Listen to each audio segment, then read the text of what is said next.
Bonjour, chers étudiants, dans cette nouvelle vidéo de mathématiques 2.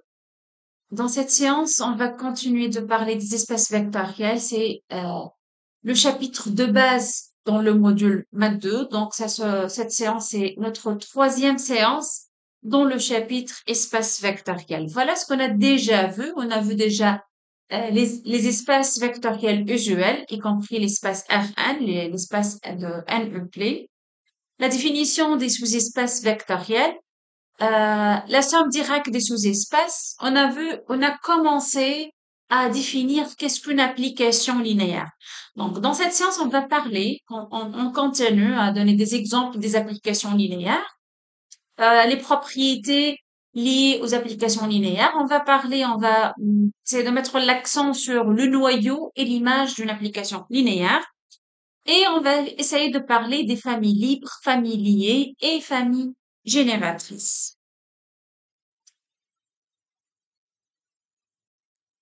Alors, pour la séance de la semaine dernière, on a donné la définition d'une application linéaire. F, c'est une application définie d'un espace vectoriel E vers un espace vectoriel F.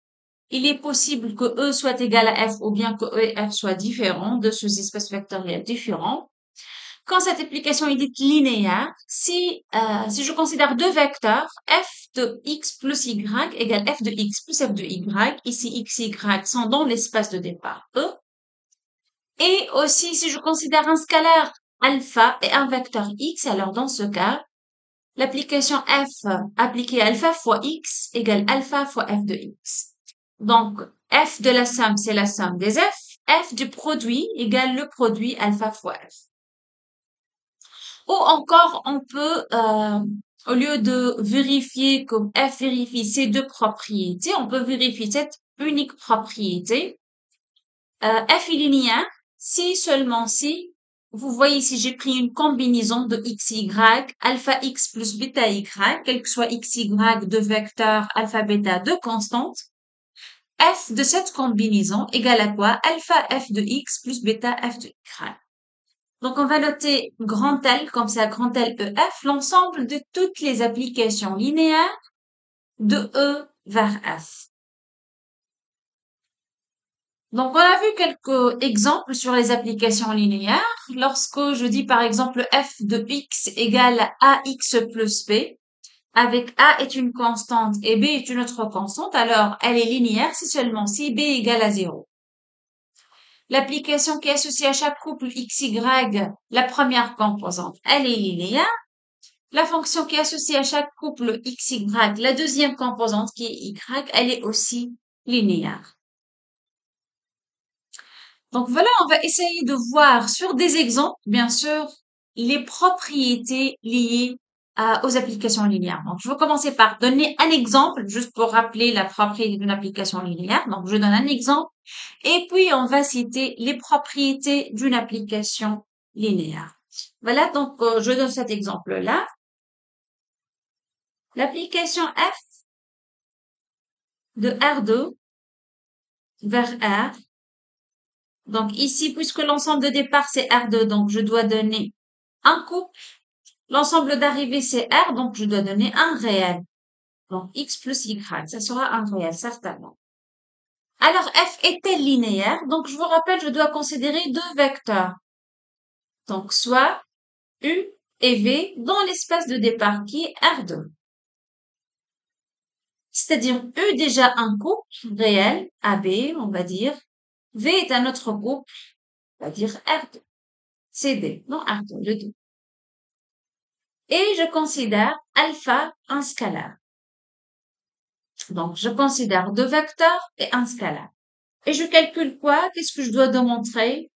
Je dois démontrer que f de la combinaison, par exemple, alpha fois u plus v égale les constantes, puisque alpha c'est une constante, là c'est un réel, je peux le faire sortir à l'extérieur, alpha fois f de u plus f de v. C'est ce qu'il faut démontrer. Alors, on va commencer, juste pour rappeler comment démontrer qu'une application est linéaire. Alpha fois le E, c'est le couple AB, donc fois le couple AB, plus V, c'est le couple CD, voilà, CD, égale Et je dois faire le calcul sur ces deux vecteurs. Donc, alpha fois A, alpha fois B. Donc, c'est le couple alpha fois A, alpha fois B, plus le couple CD. Vous voyez, je fais des opérations sur les couples. Maintenant, ce couple-là, CD plus ce couple alpha A, alpha B, je fais la somme, je vais trouver la première composante plus la première composante. Alpha A plus C, virgule, alpha B plus D. Maintenant, puisque ça y est, j'ai trouvé un couple, je peux appliquer la définition de F. On peut voir ici que d'après la définition, F, pour un couple XY, elle fait quoi? Elle fait la somme de deux composantes. Le X représente la première composante, le Y représente la deuxième composante. Donc, F d'un couple, elle fait quoi? La somme de deux composantes. Donc, si je reviens là, ce couple-là, F appliqué à ce couple, je fais quoi? Je fais la somme de cette composante plus celle-là.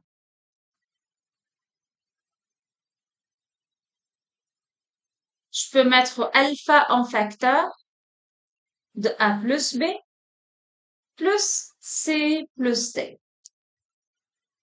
Et vous voyez maintenant, le A plus B, c'est quoi? La somme de deux composantes de A à B. Donc, c'est F de A à B parce que F de ce couple, c'est la somme. Le C plus D, ça, je peux le voir comme F de couple CD parce que F de couple, c'est la somme de ses composantes. Et voilà, donc j'ai trouvé ça ou pas. F, ça c'est E, le couple AB c'est E, le couple CD c'est V. Donc je trouvais que F de alpha fois E plus V égale alpha fois F de U plus F de V. C'est ce qu'il faut démontrer, d'où F est linéaire.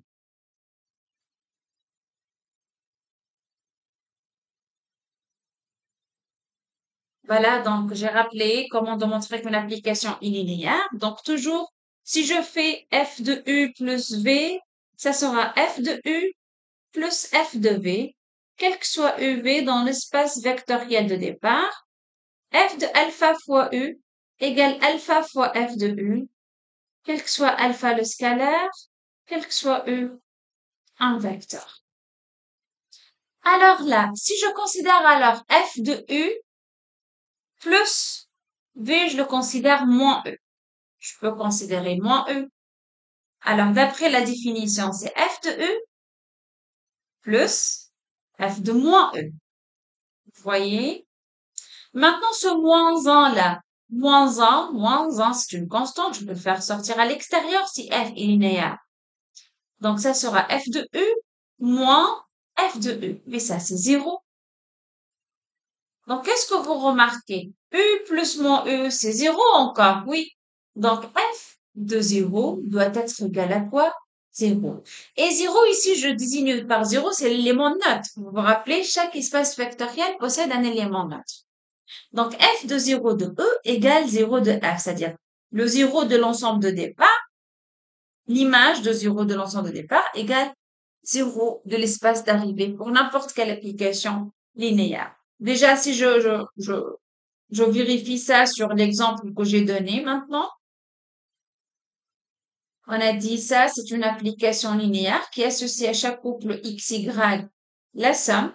Regardez si je considère pour XY le couple 0, 0. Vous savez que le couple 0, 0, c'est 0 de R2. Alors, l'image de 0, 0 par l'application F, c'est la somme de deux composantes. 0 plus 0 est égal à 0. Donc, ça, c'est l'élément neutre de R2 parce que j'ai travaillé dans R2. Ça donne F de l'élément neutre de R2. Il m'a donné 0. 0 qui est l'élément neutre de R. Donc, F de 0 de R2 égale 0, bien 0 de R.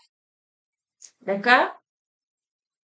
Donc, je peux dire qu'en première propriété, c'est ce qu'il faut noter, annoter F de 0 de E. Bon, pour une application linéaire, bien sûr. Donc, je peux dire si F d'un espace de départ E vers un espace vectoriel F est une application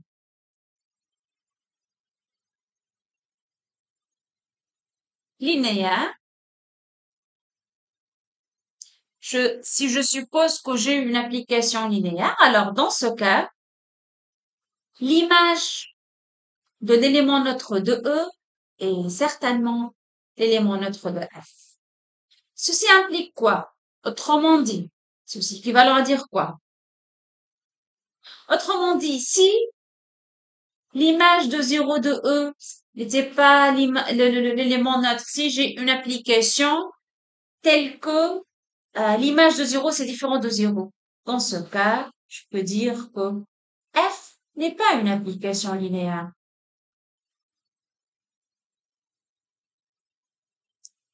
Parce que toute application linéaire, l'image de 0 c'est 0. Si c'est pas le cas, donc F n'est pas linéaire. Donc voilà pour la première propriété pour les applications linéaires. Je peux dire que ici, voilà, c'est la cinquième propriété dans cette proposition.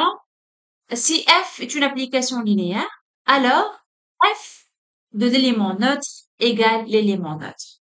Ici, pour les premières propriétés sont évidentes parce que si F est linéaire et G est aussi linéaire, donc la somme est une application linéaire. Si F est linéaire et je les multiplie par 2 ou bien 3 par une constante, ça reste une application linéaire. Si je considère deux applications F et G et je parle de la composée, G rend F, alors la composée de deux applications linéaires est aussi linéaire.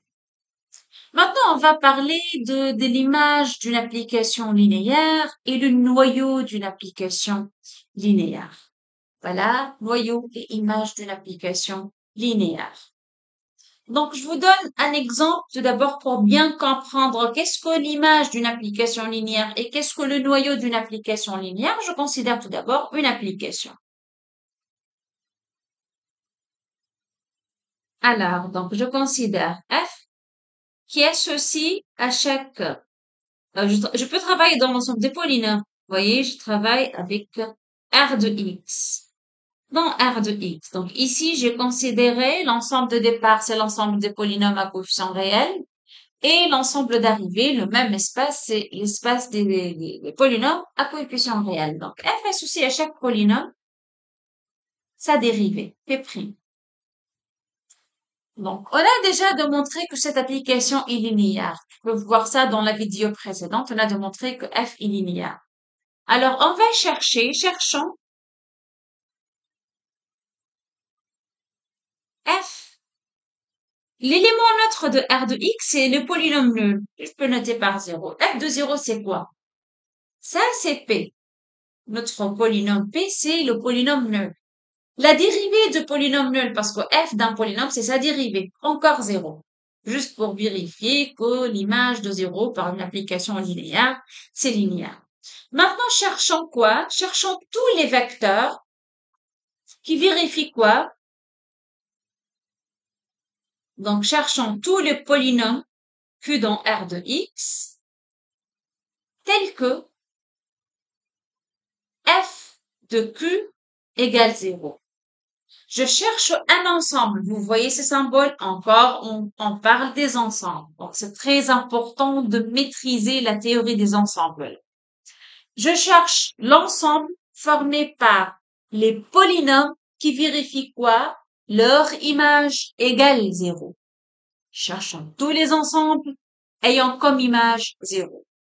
Alors, comment je peux chercher cet ensemble? Je dis soit que un élément de cet ensemble, soit que dans R de X, qui vérifie quoi? F de Q égale 0. C'est-à-dire quoi? Q est un polynôme, tout d'abord. Et F de Q, c'est quoi? Mais c'est la dérivée. Q' de X égale à 0. Ici, c'est un polynôme dont la dérivée est nulle. Quels sont les polynômes dont leurs dérivées sont nulles? Vous vous rappelez du chapitre primitive et dérivée déjà vu en maths 1, premier semestre. Donc, lorsque je dérive, je trouve 0. Donc, certainement, c'est le polynôme constant. La dérivée des constantes égale 0. Donc, certainement, Q est égal à une constante. Constante peut être 0, 1, 2, 1 demi, n'importe quelle constante réelle. Donc, cet ensemble-là, c'est l'ensemble des constantes réelles. Donc, c'est l'ensemble de Q dans R de X, tel que Q est une constante. Voilà, j'ai trouvé cet ensemble. Cet ensemble est formé par les polynômes constants dans R. Alors, on appelle cet ensemble l'ensemble du polynôme tel que f de q égale 0. On appelle ça le noyau de f et on écrit ker de f, ker comme kernel. En anglais, le noyau c'est kernel. So, on écrit ker de f pour dire le noyau de f. Donc, je donne un autre exemple. Je vous demande de déterminer le noyau de f. Donc, regardez une autre application, exercice, soit f, l'application de R2 vers R2, qui associe à chaque couple, vous voyez, j'ai donné un couple quelconque, le couple X plus Y, Y. Il faut, comment on doit lire l'application? L'application qui associe à chaque couple, un couple. L'image ici, c'est un couple. Dans la première composante, c'est la somme de X et Y. La deuxième composante, c'est Y elle-même. Donc, vous voyez la définition de F. Comme première question, on va montrer que F est linéaire. Comme deuxième question, déterminer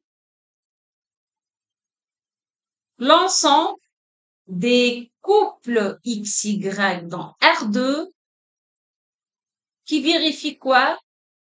Tel que f de xy égale 0.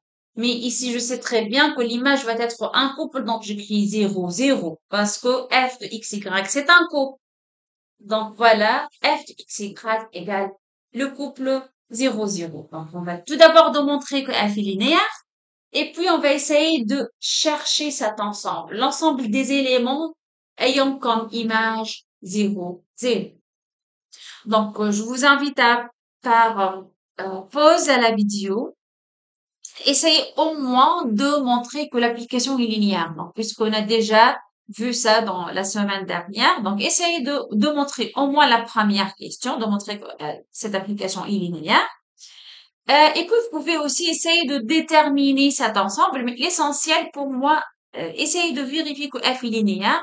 Donc, tu mets la vidéo en pause et juste tu essayes et puis tu vérifies si tu as fait le bon calcul.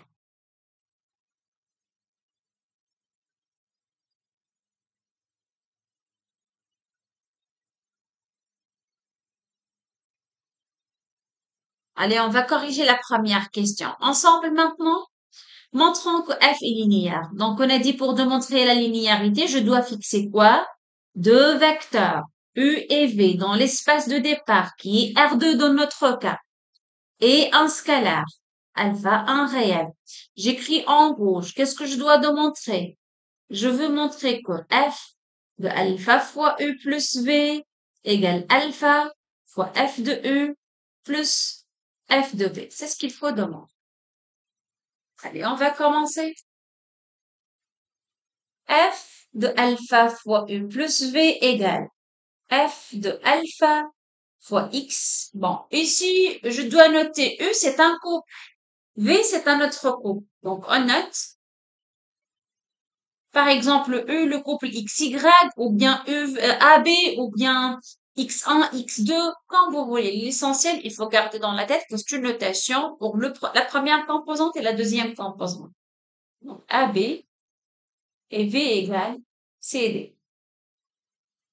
Alors là, je dois noter le vecteur U, ou bien je dois remplacer le vecteur U par AB, parce que j'ai noté les composantes AB. Donc, ça, c'est alpha fois U plus V, V est égal à CD. Je fais la somme. Alpha fois A plus B plus CD, c'est le couple alpha fois A plus C, virgule, alpha fois B plus D. C'est ce que je fais. Qu'est-ce que je fais? J'ai développé, puis je fais la somme. Ça, c'est un couple maintenant. Je dois vérifier f d'un couple est égal à quoi? F de ce couple égale à quoi? Je dois revenir à la définition de f. F, elle fait quoi? Si je donne un couple à f, qu'est-ce qu'elle fait? Voilà la définition de f.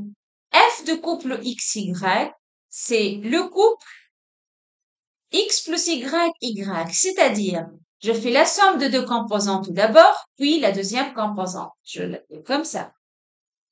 Donc, c'est un couple. Je fais la somme de deux composantes, c'est-à-dire alpha fois A plus C, plus alpha fois B plus D. Ça, c'est la somme. Et maintenant, F, elle fait quoi comme deuxième composante? Alpha B plus D. Elle garde la deuxième composante telle qu'elle est. Alors, je peux ici mettre alpha en facteur dans cette première composante. Alpha fois A plus B, plus C plus D. Virgule, alpha B plus D. Donc ça, c'est F de alpha fois U plus V. Puisque peut-être on voit les choses un peu compliquées, pour démontrer cette égalité, je fais le calcul d'une part et d'autre. C'est-à-dire, je calcule cette quantité d'une part, d'autre part, je calcule cette quantité et puis je compare. Est-ce qu'on a égalité ou pas? Donc, j'écris d'une part, d'autre part.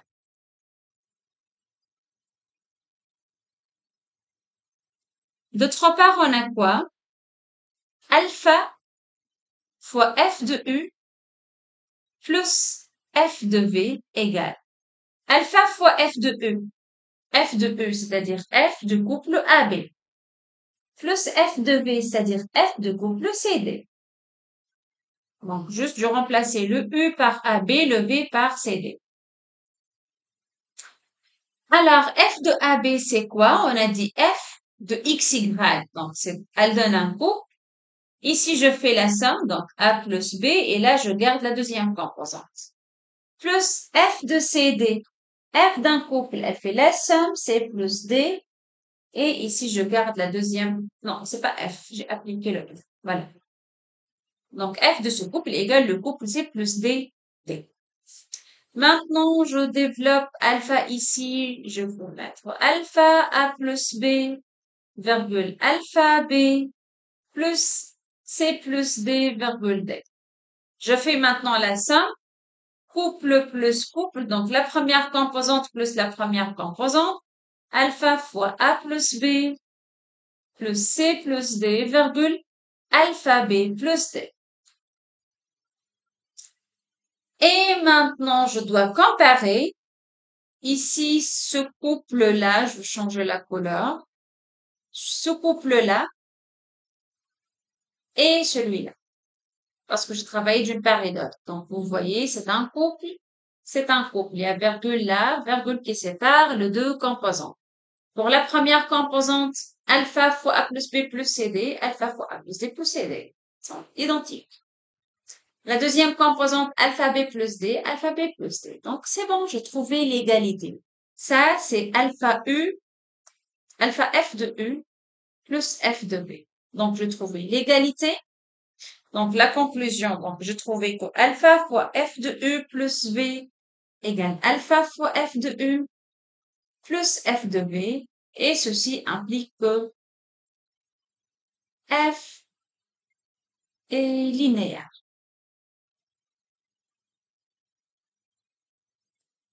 Voilà, donc F est une application linéaire.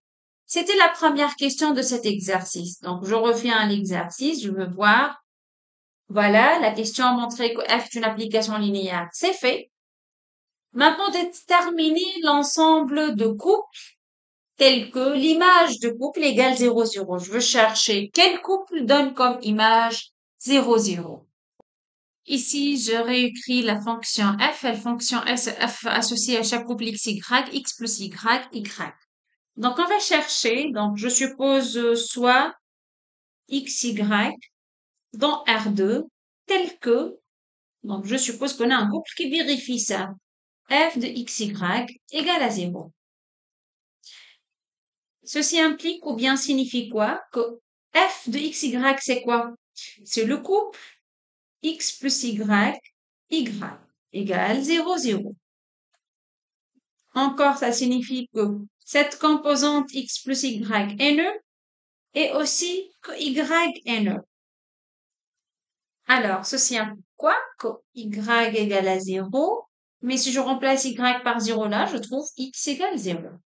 Alors, dans ce cas, qu'est-ce que j'ai fait? Je dis, si je considère un couple XY qui vérifie cette condition, alors nécessairement x égale à 0 et y égale à 0. Donc, une seule possibilité qui est le couple XY égale 0, 0. Donc, finalement, l'ensemble de couples réels vérifiant ou bien qui possèdent comme image 0 de R2, ceci ne que le singleton 0, 0. Le x est nécessairement 0, le y l'est aussi. Donc, si j'ai une application f de E vers R, E c'est un espace vectoriel, f est un espace vectoriel, je définis le noyau ker de f, c'est quoi? C'est l'ensemble des vecteurs dans U, les éléments ici, qui vérifient quoi? Tel que f de U égale à 0. 0 de quoi? 0 de l'espace d'arrivée. Donc, on appelle ça le noyau de f. Donc, lorsqu'on vous demande de déterminer le noyau de f, c'est-à-dire on va chercher les éléments dans l'espace de départ vérifiant quoi? Cette condition, l'image par f est égale à 0. Donc, voilà, on a défini le noyau de f. Aussi, on peut noter le noyau de f, f moins 1 de 0. C'est-à-dire l'image réciproque de 0 de f. L'image réciproque, c'est-à-dire les éléments qui annulent f, c'est-à-dire vérifie cette propriété. Ainsi, si on veut définir le noyau de f, on va dire le noyau de f, ker de f, c'est l'ensemble des éléments U, des vecteurs, qui sont dans l'ensemble de départ, qui vérifient quelles conditions, telles que l'image de U est égale à 0. Bien sûr, vous avez bien compris que si je note 0, 0 de l'ensemble, 0 ici de l'ensemble d'arrivée. Voilà maintenant un petit exercice à faire si je considère F une application de R3 vers R2. C'est-à-dire, l'ensemble de départ, c'est l'ensemble des triplés réels. L'ensemble d'arrivée, c'est l'ensemble des couples réels.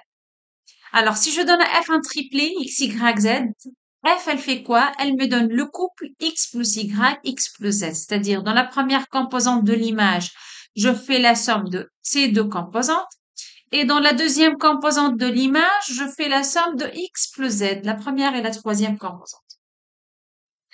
Maintenant, on va répondre par vrai ou faux. Est-ce que le triplé 1, 1, 1 appartient à un quart de F? Pour savoir s'il est dans quart de F ou pas, je dois calculer l'image de triplé 1, 1, 1. Est-ce que f de 1, 1, 1 égale à 0? Je fais le calcul. Le x est égal à 1, le y égale à 1, le z égale à 1. J'applique la définition de f, je vais trouver 2, 2. C'est différent de 0, 0. Donc là, non, le triplé n'appartient pas à quart de f. Est-ce qu'au 0, 1, 1, le triplé appartient à un quart de f? Alors, pour savoir s'il est dans quart de f ou pas, j'applique f sur ce triplé, f de 0, 1, 1. J'applique f pour x égale 0, y égale à 1, z égale à 1. Je veux trouver encore, c'est différent de 0. Donc, non, le triplé 0, 1, 1 n'appartient pas à quart de f. Est-il ce triplé 1, moins 1, moins 1, est-il dans quart de f maintenant? Je fais le calcul. Alors, je fais x plus y, 1 plus moins 1, 0, x plus z, c'est-à-dire 1 plus moins 1, encore 0. Voilà, très bien. Donc, l'image de triplé 1 moins 1 moins 1 égale à 0. Et donc, ça, c'est oui. le triplé 1 moins 1 appartient à carte de F ou bien au noyau de F. Est-ce que le triplé 0, 0, 0 appartient à carte de F? Je fais F de 0, 0, 0. Je fais la somme 0 plus 0, 0 plus 0. Donc voilà, d'où l'élément neutre appartient à carte de F. Donc, juste pour savoir s'il y a un vecteur dans carte de F ou pas, qu'est-ce qu'il faut vérifier? Il faut vérifier que l'image de ce triplé est égale à 0 ou bien l'image de ce vecteur est égale à 0. Je considère un autre exercice. Voilà une autre fonction de R2 vers R2 qui associe à chaque couple XY le couple suivant x plus y, x plus y. Alors toujours, on va répondre par vrai ou faux. Est-ce que le couple 1-1 appartient à carte de F? Alors, pour savoir, je cherche l'image de 1-1. Ici, x égale à 1, y égale à 1. Donc, si je fais la somme, je trouve le couple 2-2. Donc, c'est pas le couple 0. Bon, non, c'est pas vrai. 1-1 n'est pas dans le noyau de F. Pour qu'il soit dans le noyau, il faut que l'image soit 0. Quoi pour 1 moins 1? Je fais l'image. X plus Y, c'est-à-dire 1 plus moins 1, 0. X plus Y, encore 0. Voilà. Très bien, je trouvais 0. Donc oui, cette proposition, bien cette assertion, elle est correcte. 1 moins 1 appartient à un quart de F. Est-ce que 2 moins 2 appartient à un quart de F? Faire l'image du couple de moins 2. Encore 2 plus moins 2, c'est 0. 2 plus moins 2, c'est 0. Donc oui. Est-ce que le couple 3-3 appartient à un quart de F? On va vérifier ensemble. F de 3-3, c'est 6, 6. Bien sûr, j'ai appliqué la définition de F. Et donc, non, j'ai pas trouvé 0, 0. Donc, 3-3 n'appartient pas à quart de F. Le noyau de F, c'est quoi alors? C'est l'ensemble des éléments qui sont dans l'ensemble de départ et qui vérifient F de ce vecteur est égal à 0. 0 de quoi? De l'ensemble d'arrivée. Comme on a parlé du noyau de F, toujours pour une fonction F définie sur un espace de départ E vers un espace d'arrivée F, le noyau, c'est un ensemble des vecteurs qui sont dans E et qui annulent l'application F. Maintenant, on va parler de l'image de F. C'est un ensemble. L'image de F, c'est un ensemble. Vous voyez, je vais écrire comme ça. On dit que c'est un ensemble. Qui contient quoi? Des éléments de l'espace d'arrivée cette fois. V dans F. Qui vérifie quoi donc? Qui sont dans F qui possèdent un antécédent. C'est-à-dire quoi possède un antécédent? C'est-à-dire il existe U dans E, vérifiant F de U égale à V.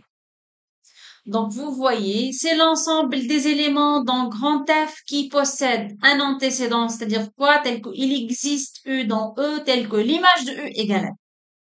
Donc, peut-être cette notation, elle est un peu compliquée. Pour cette raison, parfois, on trouve cette notation. Puisque V s'écrit comme l'image de certains éléments, donc on écrit c'est l'ensemble des F de U avec U dans l'ensemble de départ. C'est pour dire les éléments ici dans l'image de F sont de la forme F de U, l'image de certains éléments de l'espace de départ. Par exemple, si je considère F, l'application de R2 vers R2, donc je donne un couple dans l'entrée, dans la sortie, on a encore un couple, par exemple x plus y, x moins y. Et je me demande, est-ce que le couple 2-3, par exemple, appartient à l'image de F? Est-ce que le couple 2-3 appartient à l'image de F? Comment faire? Donc, on se demande, est-ce qu'il existe un antécédent de F? Donc, existe-t-il? On cherche l'existence. Existe-t-il un couple XY tel que l'image de XY égale 2, 3?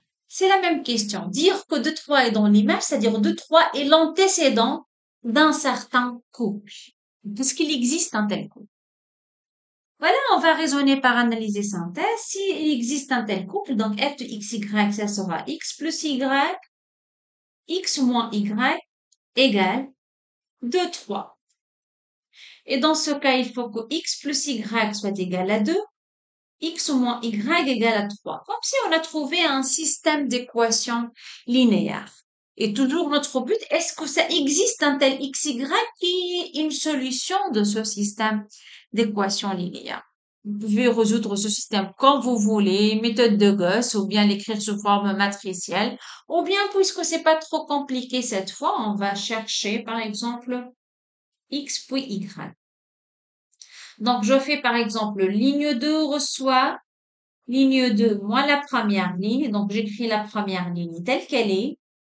Et je fais la soustraction. Donc, x moins x0 moins y, ça fait moins 2y égale 3. Moins 2, c'est 1. Bon. Et voilà, j'ai trouvé. Maintenant, le système est échelonné. Je peux dire y égale moins 1 demi. Je remplace ici y par moins 1 demi. Donc, x égale 2 plus 1 demi. Ça fait combien? Ça fait 5 demi. Donc, j'ai trouvé que si on a un xy qui vérifie f de xy égale à 2, 3, il faut que le x égale soit 5 demi et le y égale moins 1 demi. On vérifie ensemble. L'image de couple 5 demi moins 1 demi, c'est combien? Donc, par la définition de f, l'image d'un couple, c'est le couple x plus y, x moins y. Donc, c'est le couple. Je fais la somme là, 5 moins 1, 4 demi. Et là, la différence, 5 moins 1, 6 demi. 4 demi, c'est bien 2, 6 demi, c'est bien 3. Donc oui, j'ai trouvé finalement un couple qui est 5 demi moins 1 demi qui est antécédent de 2, 3. Donc je peux dire que 2, 3 possède un antécédent. Donc est-ce qu'il existe xy tel que f de xy égale 2, 3? Oui. Donc est-ce que 2, 3 est dans l'image? Oui. Vous voyez la différence entre noyau et image? Je donne un autre exemple. Ici, je veux considérer maintenant de R2 vers R3 qui est associé à chaque couple XY, X, Y, X plus Y. Vous voyez, il faut faire attention aux définitions. Je donne un couple à cette application, elle me donne un triplet. Alors, je vous donne juste quelques questions. La première question, est-ce que le couple 1, moins 1, 0 appartient à un quart de F? On va vérifier. Bon, ça, c'est pas un couple déjà, parce que quart de F, on a dit, c'est l'ensemble des éléments qui sont dans R2. Donc, ça, c'est pas un couple, c'est un triplet. Donc, directement, non.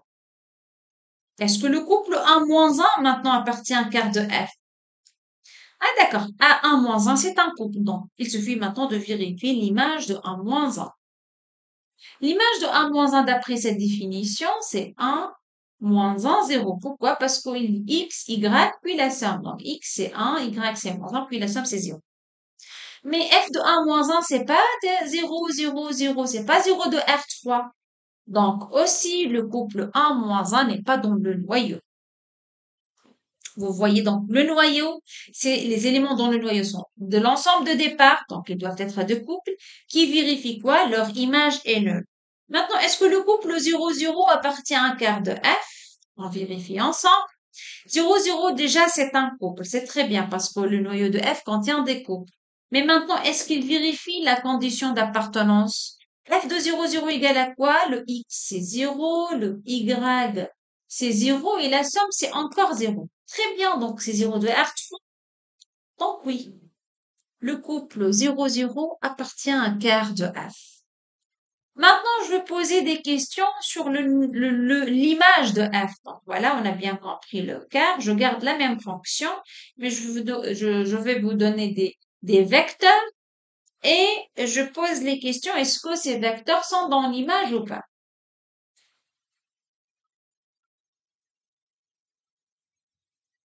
Voilà maintenant les 4 vecteurs. Est-ce que ce couple-là appartient à l'image? Alors là, il faut dire non directement. Pourquoi? Parce qu'on a dit l'image de f contient des éléments de l'espace d'arrivée. Donc ici, pour ce cas, il faut que les éléments soient des triplés. Un 1, c'est pas un triplé, donc c'est pas dans l'image. Ça, c'est faux. Par nature des choses. Est-ce que maintenant un appartient à l'image? Donc là, oui, c'est très bien, c'est un triplé. Qu'est-ce qu'il reste? Donc un, il est dans R3. Oui, c'est clair.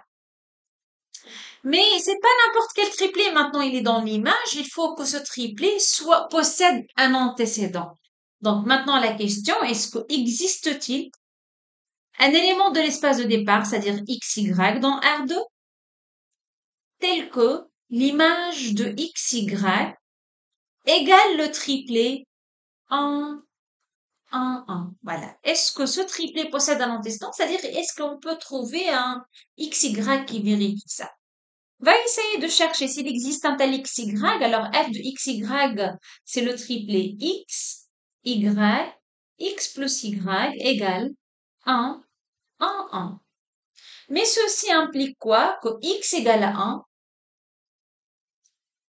y égale aussi 1, et la somme x plus y égale 1. Mais c'est impossible. Si x égale à 1, y égale à 1, il faut que la somme soit égale à 2. Ce système ne possède pas euh, de solution, c'est-à-dire absurde. Il n'y a pas de solution pour ce système. Et donc, le triplé 1, 1, 1, est-ce qu'il existe un xy qui vérifie ça? Non. Impossible.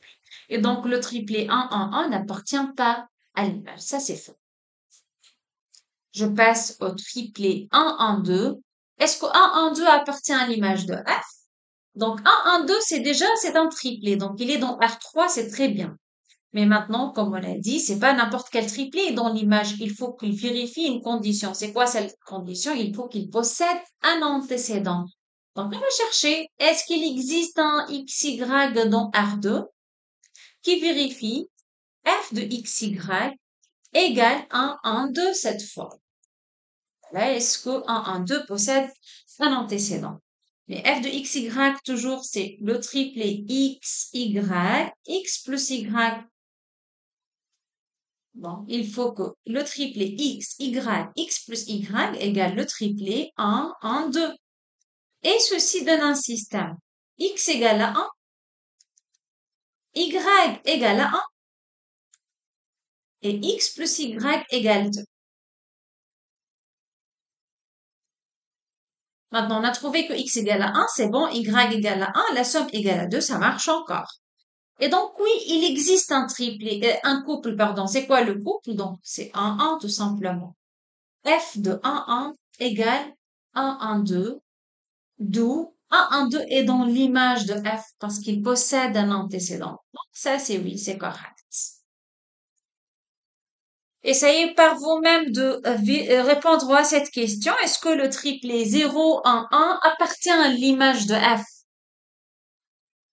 Donc, c'est un triplé, il est dans R3, c'est bon, mais est-ce qu'il possède un antécédent? Toujours, c'est-à-dire est-ce qu'il existe XY tel que l'image de XY, cette fois est égale à quoi? Est égale au triplé 0, 1, 1. Est-ce qu'il existe un tel couple? Donc, pour qu'il soit, eh bien 0, 1, 1, pour qu'il soit, il est dans l'image de F, il faut qu'il possède un antécédent, c'est-à-dire il vérifie ça. Encore, f de xy, c'est x, y, x plus y. Il faut que ceci égale à 0, 1, 1. Donc, ça donne un système x égale 0, y égale à 1, et la somme, il faut qu'elle soit égale à 1. Et donc, on a trouvé x égale à 0, y égale à 1, la somme égale à 1. Ça marche donc l'image de couple 0, 1, comme vous voyez, c'est égal à 0, 1, 1. Et donc, 0, 1, 1 possède un antécédent. Vous voyez là, 0, 1, c'est un antécédent. Donc, oui, 0, 1, 1, il est dans l'image de f. Considérons maintenant cette fonction qui est définie sur R3 à valeur dans R2. l'ensemble de départ, c'est R3, l'ensemble de triplés réels, l'ensemble d'arrivée, c'est l'ensemble des couples réels. On va commencer par la première proposition. Est-ce que le triplet 1, 1, 1 appartient à un quart de F? On a dit quart de F, c'est l'ensemble des éléments qui sont dans l'ensemble de départ, qui vérifie une condition. Déjà, donc l'ensemble de départ, c'est des triplés, donc oui, c'est un triplet. La première condition à vérifier, c'est bon. Maintenant, est-ce que l'image de 1, 1, 1 égale 0? 0 de quoi? 0 de R2, de l'ensemble d'arrivée. Est-ce que c'est le cas? Si c'est le cas, on dit oui, c'est dans quart de F. Alors, on va calculer F de 1, 1, 1. Ici, X moins Y, 1 moins 1, c'est 0. Y moins Z, 1 moins 1, c'est 0. C'est exactement 0 de R2. Donc, oui, le triplet est dans le noyau. Le noyau est l'ensemble des éléments de l'ensemble de départ qui annule F, donc c'est bon. Est-ce que le triplet 1, 1, 1 appartient à l'image de F? L'image de F, c'est l'ensemble des éléments qui sont dans R2, dans l'ensemble d'arrivée, qui vérifient une condition. Mais 1, 1, 1 n'est pas dans R2. Donc, directement, je dis non, cette proposition, elle est fausse. Le couple 1, 1 appartient à l'image de F ou pas? Donc, cette fois, c'est un couple, c'est bon. Donc, il est dans R2. La première condition à vérifier, c'est bon. Maintenant, est-ce qu'il possède un antécédent? Parce que l'image, c'est l'ensemble des éléments qui sont dans R2 qui possèdent un antécédent. Donc, qu'est-ce qu'on va chercher maintenant? Existe-t-il un triplet X, Y, Z dans R3 tel que l'image de ces triplets égale 1, 1? Si on trouve une solution, au moins une solution, on va dire, alors, il possède un antécédent et donc, la proposition, elle est vraie. Juste, je remplace f de x, y, z égale à quoi? X moins y, y moins z égale 1, 1. Parce que f de x, y, z, c'est par définition x moins y, y moins z. Et par identification, donc, ceci implique que 1 égale x moins y, 1 égale y moins z. Alors, ça va me donner une relation. Déjà, c'est un système échelonné, si vous vous remarquez. Parce qu'il n'y a pas de x ici dans cette deuxième équation. Donc, je veux exprimer y en fonction de z. Y égale 1 plus z. Et je veux remplacer le y ici par quoi? 1 plus z. Donc, x moins 1 moins z égale à 1. Finalement, j'ai trouvé quoi? Y égale 1 plus z. X égale 2 plus z. Et est-ce que j'ai une information sur z? Non, z est un réel quelconque. Donc, il y en a pour ce système une infinité de solutions. Pour n'importe quel z, z égale à 0, je trouve un y égale à 1, x égale à 2, qui est une solution. Pour z égale à 1, je remplace z par 1 là, z par 2, je trouve une autre solution. Donc, ici, f de triplet 2 plus z, 1 plus z, z, voyons qu'est-ce qu'il va donner, égale, on a dit le couple, ici f, elle fait ici la différence entre x et y, ou bien ce terme et celui-là, 2 plus z moins 1 plus z, ça donne 1, et ce terme-là, moins ceci, ça donne encore 1. Donc, 1, 1, il possède un antécédent. Il possède une infinité de solutions, parce que regardez, même si je considère z égale à 0, 2, 1, 1, l'image de f de 1, 1, ça va trouver, ça va être égal à 1, 1. Donc, l'essentiel, on a trouvé au moins un antécédent. Donc, si je reviens là, la question est-ce que 1, 1 appartient à l'image? Oui, c'est correct. Il possède un antécédent. Il possède d'ailleurs plusieurs antécédents. Maintenant, est-ce que le vecteur 1, 1, la quatrième proposition là, est-ce que le vecteur 1, 1 appartient à un quart de f? Que pensez-vous?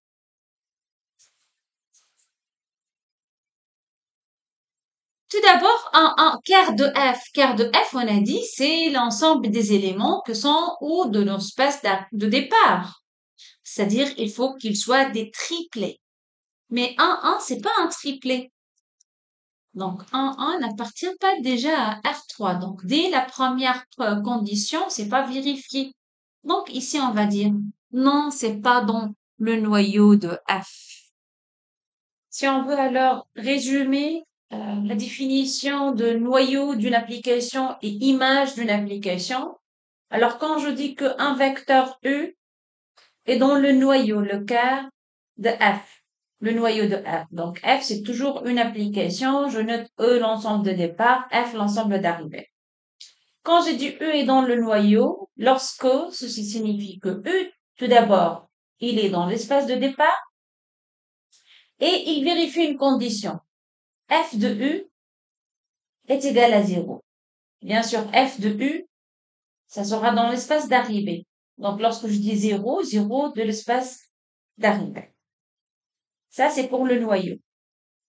Pour l'image, maintenant, je dis que U est dans l'image de F. Tout d'abord, lorsque U est dans l'espace d'arrivée, ici, l'espace d'arrivée, et il vérifie une condition. C'est quoi la condition? Il existe un antécédent pour E. Il existe V dans l'espace de départ, tel que F de V égale à E.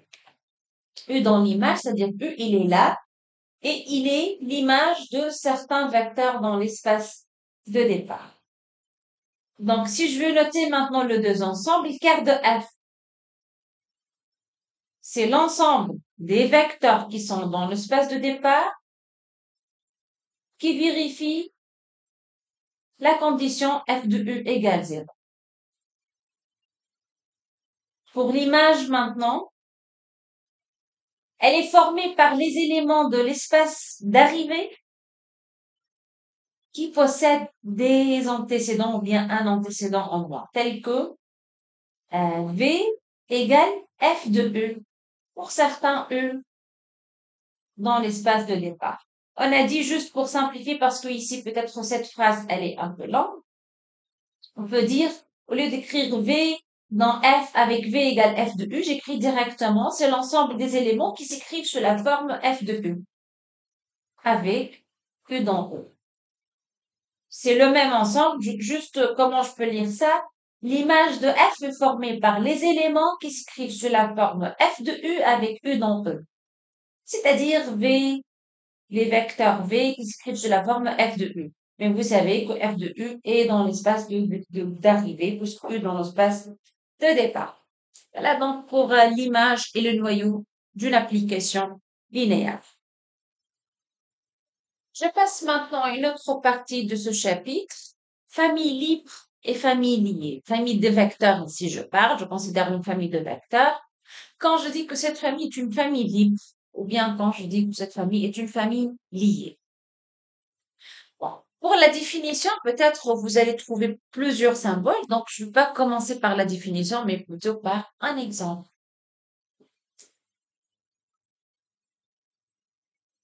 Alors, je considère cette famille,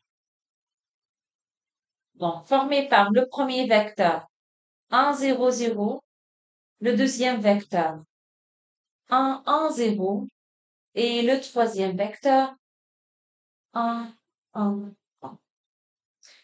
Et on se demande, est-ce que je peux trouver une combinaison de U, V, W, donc une combinaison linéaire, c'est-à-dire un vecteur qui s'écrit sous la forme alpha U plus bêta V plus gamma W, tel que cette combinaison égale le vecteur nœud. Est-ce que je peux trouver une combinaison ou bien trois constantes existent-ils? Alpha, bêta, gamma, trois réels, tels que la combinaison alpha fois U plus bêta fois V plus gamma fois W est égale au vecteur nœud. Alors, c'est simple là, pour la question est-ce qu'il existe trois constantes? Oui. Si je considère alpha égale à 0, plus bêta égale 0, et gamma aussi égale 0, 0 c'est un réel finalement. 0 fois U plus 0 fois V plus 0 fois W, ça va donner 0 fois le vecteur 1, 0, 0 plus 0 fois le vecteur 1, 1, 0 plus 0 fois le vecteur 1, 1, 1. Et vous savez, lorsqu'on veut multiplier 0 fois 1, ça va donner 0, ainsi de suite. Donc, on trouve 0. Le vecteur 0, je crois. Donc, existe-t-il trois réels qui vérifient ça? C'est évident, oui. Lorsque alpha égale bêta égale gamma égale 0, les trois constantes sont nulles, oui, la combinaison va être nulle. Je change maintenant la question. Ça, c'était la première question. Donc, existe-t-il maintenant alpha, bêta, gamma dans R? Non, tous nuls. C'est-à-dire, ici, on a considéré les trois constantes sont nulles et on a trouvé le vecteur nul et c'est évident. Est-ce qu'il y en a des autres constantes? Non, les trois nuls. Peut-être alpha égale à 0, mais bêta et gamma non nuls. Ou bien gamma non nul et bêta alpha sont nuls. Ou bien les trois constantes sont non nulles. Bon. Est-ce qu'il existe un autre cas? Un autre cas, bon, alpha, bêta, gamma, non tous nuls, tel que alpha fois E plus bêta fois V plus gamma fois W égale 0, 0, 0. Est-ce qu'il existe alpha, bêta, gamma, trois constantes? J'aimerais bien que les trois constantes ne soient pas en même temps nulles. C'est pas les trois nuls tels qu'on a ça. C'est ça la question. On va essayer de prouver si ça existe ou pas. Alors, on suppose que ça existe, alpha U plus bêta V plus gamma W, tel que on a ça. Alors, je remplace U par son expression, voilà le vecteur U. 1, 0, 0, plus V par son expression, voilà V. 1, 1, 0, plus W, voilà le vecteur W. 1, 1, 1 égale 0, 0, 0. Et maintenant, je développe. Alpha 0, 0, parce que alpha fois 0, ça va donner 0, alpha 0, c'est 0, donc maintenant, j'ai écrit un quadruplé, c'est un triplé. Voilà, c'est un triplé finalement. Voilà, alpha 0, 0, plus bêta, bêta 0. Bon, bêta, bêta 0, plus gamma, gamma, gamma, gamma, gamma, gamma, égale à 0, 0, 0. Toujours, est-ce que ça existe? Je fais la somme, la première composante plus la première, ça donne alpha plus bêta plus gamma. La deuxième plus la deuxième plus la deuxième, ça donne bêta plus gamma. La troisième plus la troisième plus la troisième, ça donne gamma égale 0, 0, 0. Finalement, j'ai trouvé un triplé égal à un autre. Voilà le virgule pour la virgule juste pour séparer deux composantes. Voilà, donc ceci implique que alpha plus bêta plus gamma égale 0, bêta plus gamma égale 0 et gamma égale 0. Donc la première composante égale 0, la deuxième égale 0, la troisième égale à 0. Un système est déjà échelonné, ça donne gamma égale 0. Bon, il faut que gamma égale à 0. Si je remplace gamma par 0, donc la deuxième équation donne bêta égale 0. Et si je remplace gamma par 0, bêta égale à 0, la première équation donne alpha égale 0. Donc, que pensez-vous? J'ai trouvé une seule solution. Pour que alpha fois U plus bêta fois V plus gamma W égale 0, il faut que alpha soit nul, bêta soit nul, gamma soit nul. Donc, les trois constantes à la fois sont nulles. Donc, pour la deuxième question, donc, il n'y a pas trois constantes. Les trois non tous nuls qui vérifient ça. Parce que la seule possibilité, les trois sont nuls. Dans ce cas, je dis quoi? Que le vecteur U, V et W sont libres. Ou bien la famille formée par les trois vecteurs U, V, W est libre. Je sais, encore, j'ai pas donné la définition d'une famille libre. Je vais donner un deuxième exemple cette fois.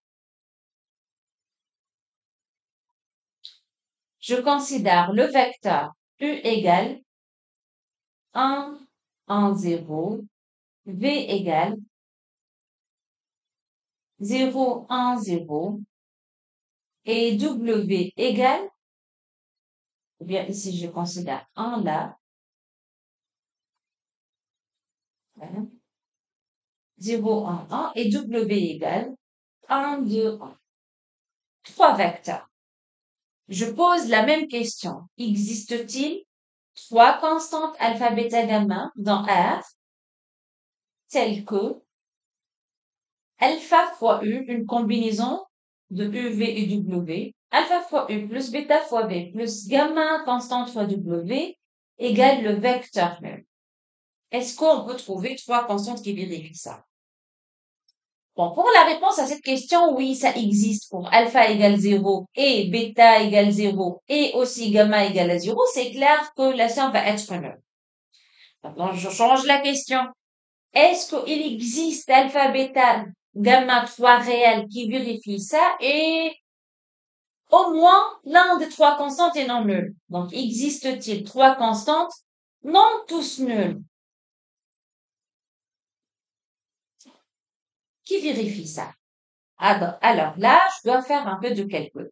Alpha fois U plus bêta fois V plus gamma fois W égale 0, 0, 0.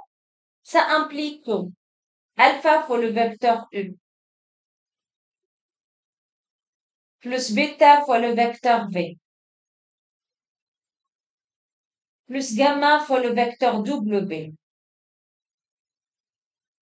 égale le triplé 0, 0, 0.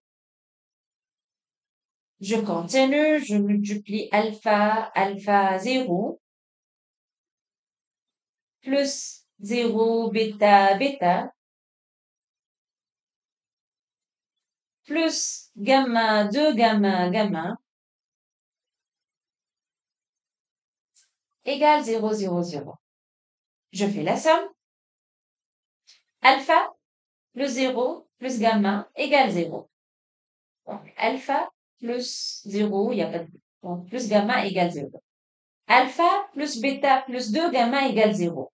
Alpha plus bêta plus 2 gamma égale 0. 0 plus bêta plus gamma égale 0. Donc, voilà le système. N'oubliez pas mon but. Est-ce que ça existe trois constantes alpha, bêta, gamma qui vérifient ce système?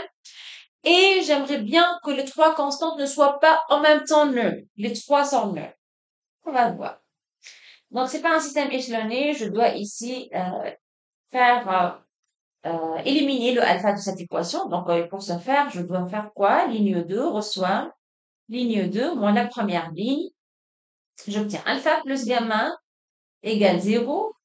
Alpha moins alpha, c'est 0. Bêta plus gamma égale 0. Et bêta plus gamma égale 0. Bon, vous remarquez que j'ai trouvé la même équation. C'est pas la peine d'écrire la même équation deux fois. Donc, c'est la même équation. Bêta plus gamma égale 0. Bêta plus gamma égale à 0. Donc, maintenant, le système contient exactement deux équations. Bêta plus gamma égale 0. Alpha plus gamma égale à 0. C'est-à-dire, il faut que bêta soit égal à moins gamma, l'opposé de gamma, et alpha aussi égale à moins gamma. Mais gamma quoi égal? Quelconque. Aucune information. N'importe quel gamma réel. Et donc, par exemple, si je considère gamma égale 1, bêta égale à moins 1, alpha égale à moins 1, c'est une solution de ce système. Si je considère gamma égale à 2, bêta égale à moins 2, alpha égale à moins 2, c'est une autre solution de système. Et donc, juste, je vais choisir une solution. Il y en a une infinité de solutions là pour ce système. Donc, juste par exemple, ainsi,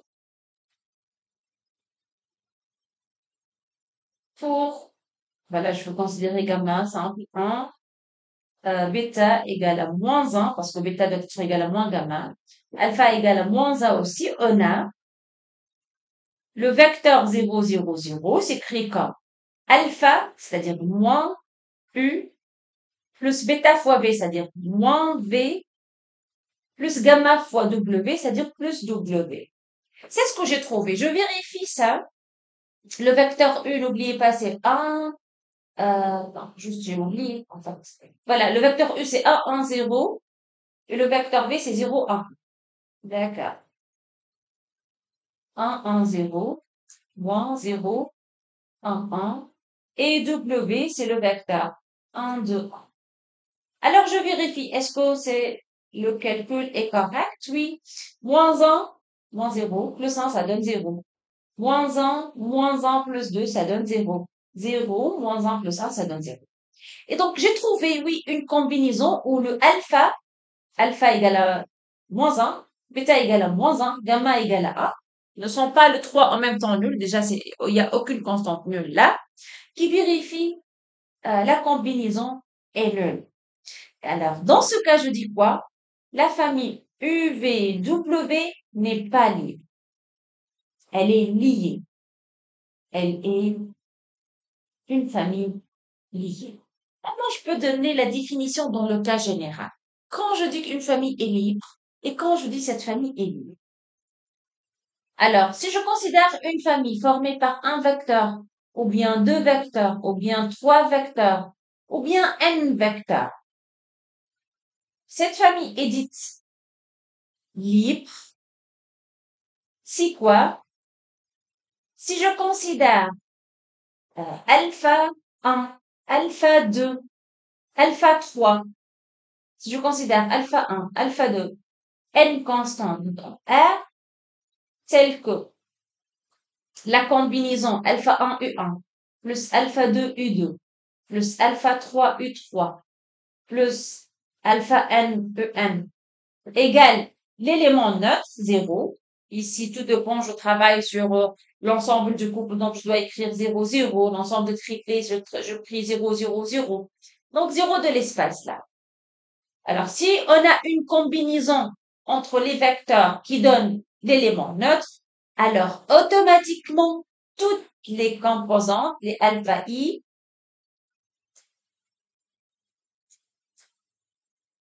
sont nulles. Si la combinaison est nulle, alors automatiquement les coefficients sont tous nuls. Dans ce cas, je dis que la famille est libre. Donc, si je reviens aux exemples que j'ai donnés là, vous vous rappelez lorsqu'on a travaillé sur cette famille, A, B, W, on a supposé qu'on a alpha et bêta, gamma, trois constantes telles que la combinaison nulle. On a trouvé la seule possibilité, c'est que alpha égale 0, bêta égale 0. Voilà ce qu'on a trouvé. On a trouvé une seule possibilité. Alpha égale 0, bêta égale 0, gamma égale à 0. En ce cas, je dis, elle est libre. C'est bon. Si je trouve une autre possibilité, comme ce deuxième exemple, on a supposé que alpha fois U plus bêta fois V plus gamma W égale à 0. On a trouvé plusieurs possibilités. OK, 0, alpha égale 0, bêta égale à 0, gamma égale à 0. C'est une possibilité, mais c'est pas l'unique possibilité. On peut avoir une autre possibilité. Par exemple, gamma égale à 1, bêta égale à moins 1, alpha égale à moins 1. Donc, cette famille n'est pas libre, elle est liée. Donc, je reviens à la définition maintenant d'une famille libre. Euh, je travaille dans un espace vectoriel. J'ai une famille formée par n vecteurs. On dit que cette famille est libre si j'écris une combinaison des n vecteurs, alpha fois U1, plus une autre constante fois U2, plus une autre constante fois U3, ainsi de suite, égale l'élément neutre. Alors, nécessairement, toutes ces constantes-là, alpha 1, alpha 2, alpha n, sont nulles. C'est la seule possibilité. Dans ce cas, je dis qu'elle est libre. Dans le cas contraire, c'est-à-dire s'il existe, je peux trouver des constantes alpha 1, alpha 2, alpha n non tous nuls, et on peut, la combinaison donne l'élément neutre. Dans ce cas, je dis que la famille est liée. Liée, c'est-à-dire n'est pas liée. Maintenant, comme exercice, je vais vous proposer trois familles différentes des vecteurs. Et à chaque fois, dites-moi, essayez de trouver si cette famille est libre ou pas. Donc, si cette famille est liée ou non, c'est une famille libre. Donc, voilà, juste, c'est un exercice. La première famille, je travaille dans R3. Donc, ici, l'espace vectoriel, c'est l'espace de triplet réel. Je note, par exemple, F1, cette famille. F1, l'ensemble qui contient trois vecteurs. Le premier vecteur, c'est le vecteur 1, 0, 0. Le deuxième vecteur, je vais noter par U2, c'est le vecteur 0, 1, moins 1. Et le troisième vecteur, que je vais noter par U3, c'est 1, moins 1, 1. Donc, la question, la famille F1 est-elle libre? Pour répondre à cette question, on va chercher s'il existe une combinaison, je suppose, soit alpha 1, alpha 2, alpha 3, 3 réels. Pourquoi j'ai considéré 3 réels? Pardon, c'est pas dans R3, mais réels.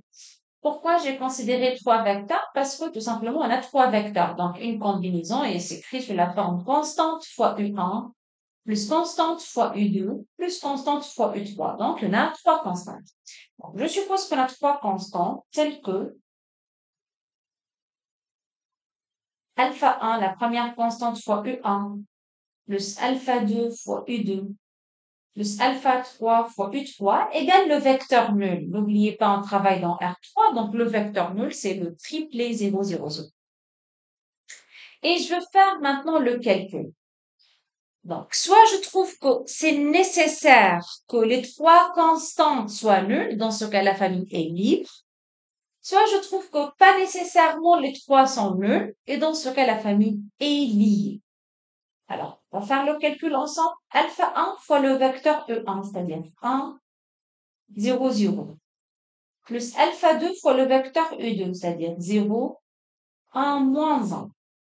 Plus alpha 3 fois le vecteur U3 égale le triplet 0, 0, 0.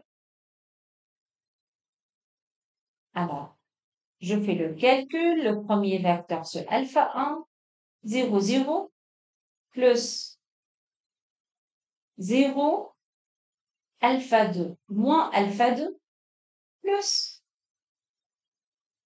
alpha 3, moins alpha 3, alpha 3 égale le triplet 0, 0, 0. Je continue le calcul, je fais la somme. La somme alpha 1 plus alpha 3, virgule, pour séparer les composantes, 0, alpha 2, ici j'ai oublié la virgule, donc alpha 2 moins alpha 3, la troisième composante, moins alpha 2, plus alpha 3, égale le triplet 0, 0, 0. Un triplet égale à un autre, donc les composantes sont 2 à 2 égales. Donc, alpha 1 plus alpha 3, la première composante, égale 0. Alpha 2 moins alpha 3 égale 0 aussi. Moins alpha 2 plus alpha 3 égale 0. Trois équations. La première, elle donne alpha 2 égale alpha 3. Et la deuxième aussi, elle donne la même chose. Donc, c'est la même équation. Et la première, elle donne que alpha 1 égale moins alpha 3. Donc, finalement, j'ai deux conditions, parce que ici, c'est la même condition qui se répète. Donc, il suffit, pour avoir cette combinaison égale 0, il suffit que quoi? Que je considère trois réels, alpha 1, alpha 2, alpha 3, qui vérifient les deux conditions. Alpha 2 égale alpha 3 et alpha 1 égale moins alpha 2. Donc, vous remarquez que pas nécessairement les trois sont nuls. On peut bien sûr choisir les trois constantes sont nulles, ou encore je choisis par exemple alpha 3 égale à 1, alpha 2 doit être donc égal à 1 parce qu'on a égalité entre ces deux constantes, et alpha 1 égale à moins 1. Donc je peux considérer une combinaison ayant la forme moins U1 plus U2 plus U3. Si je fais le calcul, je veux trouver 0, 0, 0. Qu'est-ce que j'ai fait? J'ai choisi alpha 1 égale à moins 1, alpha 2 égale à 1, alpha 3 égale à 1. Et les trois constantes que j'ai choisies vérifient bien les deux conditions. Donc, pas nécessairement que les trois constantes soient nulles. Et par suite, la famille n'est pas libre. D'où la famille F1 n'est pas libre.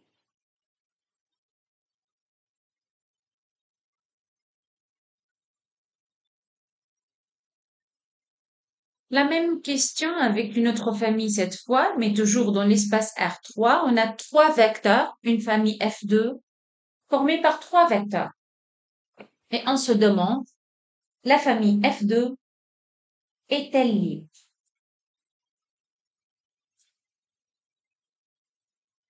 On va raisonner de même. On va supposer qu'il y a une combinaison entre V1, V2, V3 qui donne le vecteur nul. Et si on trouve que tous les coefficients de cette combinaison sont nécessairement des zéros, dans ce cas, je dis qu'elle est libre. Sinon, on dit qu'elle est libre. Bon, soit une combinaison, c'est-à-dire soit trois constantes telles que alpha 1 fois V1 plus alpha 2 fois V2 plus alpha 3 fois V3 égale le vecteur nul. Ceci implique quoi? Donc, juste je remplace V1, V2 par leur valeur et je fais le calcul.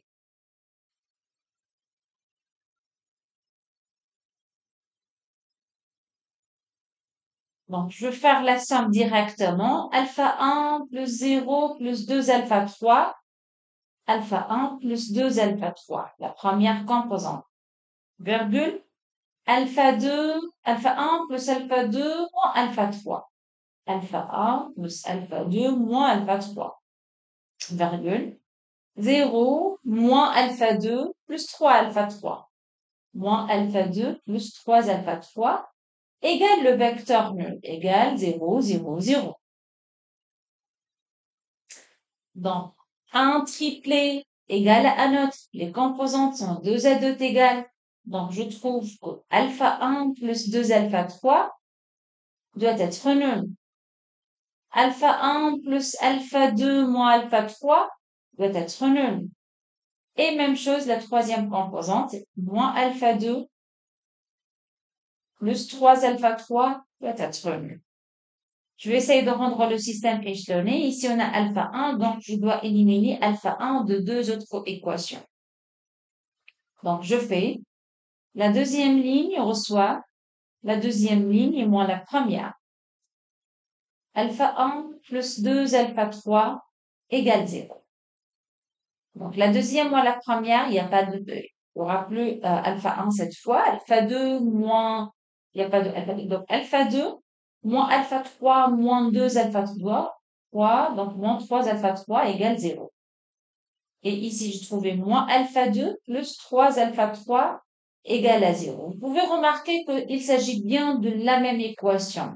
La deuxième et la troisième équation donnent toujours alpha 2 égale 3 alpha 3. Donc, il s'agit de la même information. Donc, je vais trouver que alpha 2 égale 3 alpha 3 d'après la deuxième équation et la troisième. Et d'après la première équation, j'ai alpha 1 égale moins 2 alpha 3. Est-ce que j'ai une autre information sur les constantes? Non.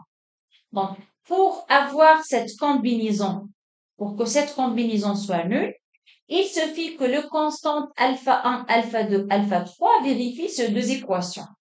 Donc, pas nécessairement les trois sont nuls.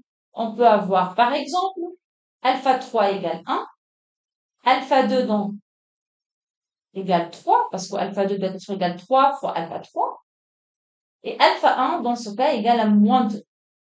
Donc voilà, on a trouvé un exemple dont les coefficients, les constantes, les scalaires ne sont pas tous nuls et qui donne une combinaison nulle.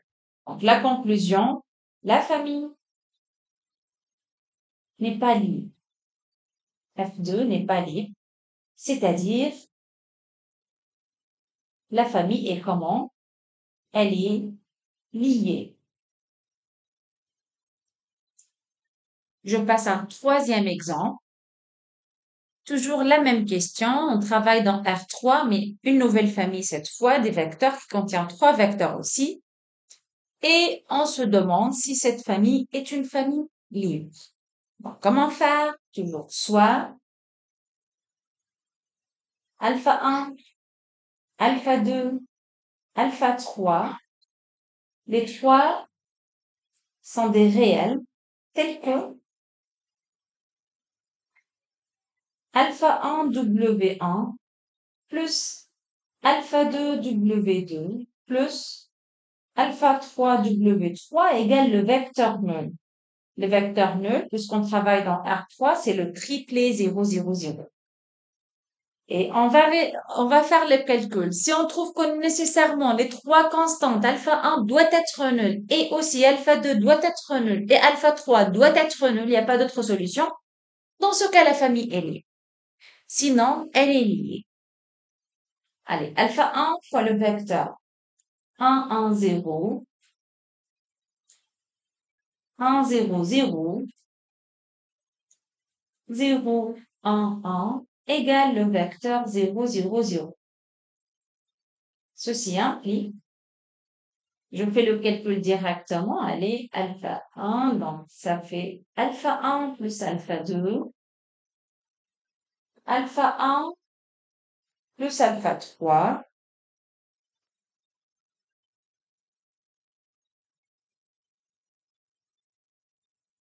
0, 0, alpha 3. Ce triplet égale 0, 0, 0. Donc, la première composante alpha 1 plus alpha 2 est nulle. La deuxième est aussi nulle. Et la troisième est nulle. Voilà, j'ai trouvé un système. La troisième équation, déjà, elle donne que alpha 3 doit être nul. Puisque alpha 3 doit être nul, d'après cette équation, alpha 1 doit être nul aussi. Et puisque alpha 1 est nul, donc alpha 2, là, égale 0. Qu'est-ce qu'on a trouvé? Si on veut qu'une combinaison entre W1, W2, W3 soit nulle, il est nécessaire que les trois composantes soient nulles. Donc, cette famille est une famille libre. Allez, un autre exemple, mais cette fois, on travaille dans R2, l'espace de couple réel. On va considérer une famille formée par trois vecteurs, c'est-à-dire trois couples. Et la question toujours, est-ce que cette famille est libre? La question, est-ce que F est libre?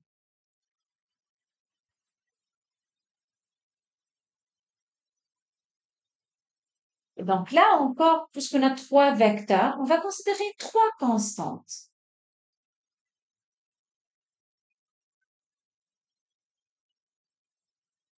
Vérifions quoi? La combinaison alpha 1 fois U plus alpha 2 fois B plus alpha 3 fois W égale le vecteur nul. Cette fois, je travaille dans R2, donc le vecteur nul, c'est le couple 0, 0.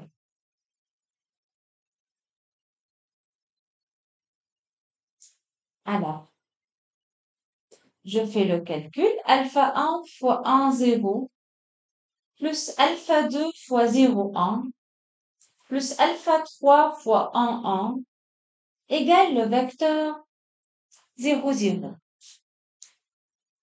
Ça implique encore, si je fais le calcul, alpha 1 plus alpha 3, virgule, alpha 2 plus alpha 3 égale 0, 0. Donc, je trouve quoi? Un couple égal à un autre. Donc, la première composante alpha 1 plus alpha 3 doit être nulle. Et la deuxième composante alpha 2 plus alpha 3 doit être nulle. Donc, finalement, il faut que les trois constantes, alpha 1, alpha 2, alpha 3, vérifient ces deux équations. Signifie que alpha 2 doit être égal moins alpha 3 et alpha 1 égale moins alpha 3. Et quoi pour alpha 3? Quelconque. Il n'y a pas une information sur alpha 3, donc alpha 3 est un réel quelconque. Et donc, pas forcément, pas nécessairement que alpha 3 soit nul. On peut considérer alpha 3 égale à 1. Mais alpha 2 doit être égal à l'opposé de alpha 3, donc dans ce cas, alpha 2 égale à moins 1. Et alpha 1 égale à moins 1. Bon, voilà, j'ai pu trouver trois constantes, donc tous nuls, et vérifie cette équation, ou bien cette égalité, la combinaison égale 0. Bon, pas nécessairement que les trois constantes sont nulles, et donc la famille F est une famille liée. Elle n'est pas nulle.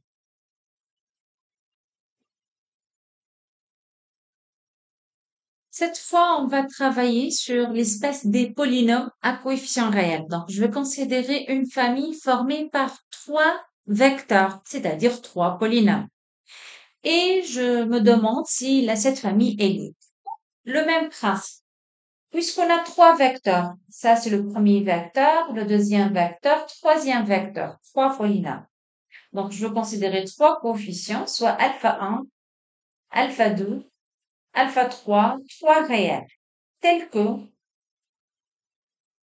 la combinaison alpha 1 P1 plus alpha 2 P2 plus alpha 3 P3 égale 0. Mais cette fois 0, c'est 0 de cet espace, c'est-à-dire le polynôme nul. Donc, je vais écrire 0. 0 ici signifie le polynôme nul.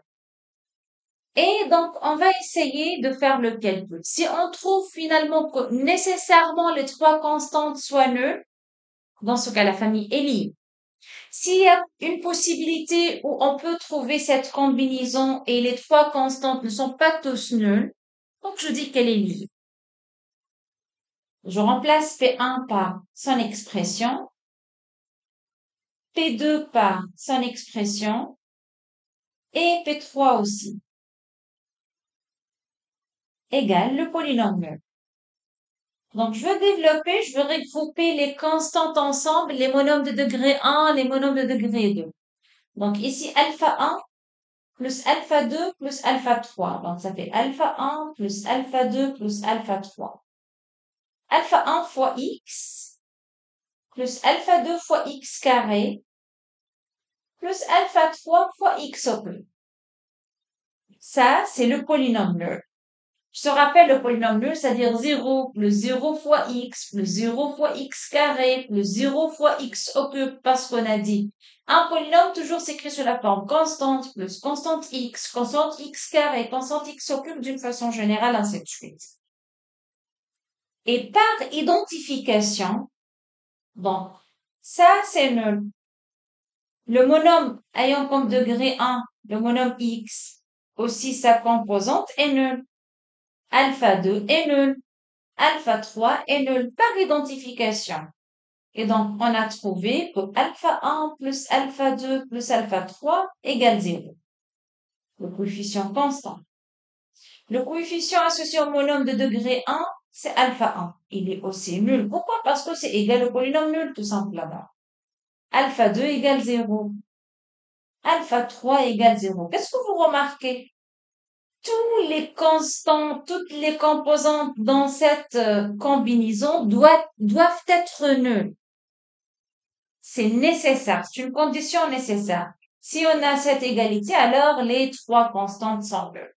Et ça, c'est la définition d'une famille libre. D'où la famille F, formée par les trois polynômes, P1, P2 et P3, est une famille libre cette fois. Ça fait longtemps qu'on n'a pas fait un exercice sur l'espace des matrices. Donc voilà, je veux m'intéresser cette fois à l'espace des matrices carrées M2 de R ayant deux lignes de colonnes. Et je considère la famille F formée par les vecteurs. Ici, on a quatre vecteurs. La famille, la matrice identité, la matrice A, la matrice B et la matrice C. La question est toujours, est-ce que cette famille est libre ou pas? Bon.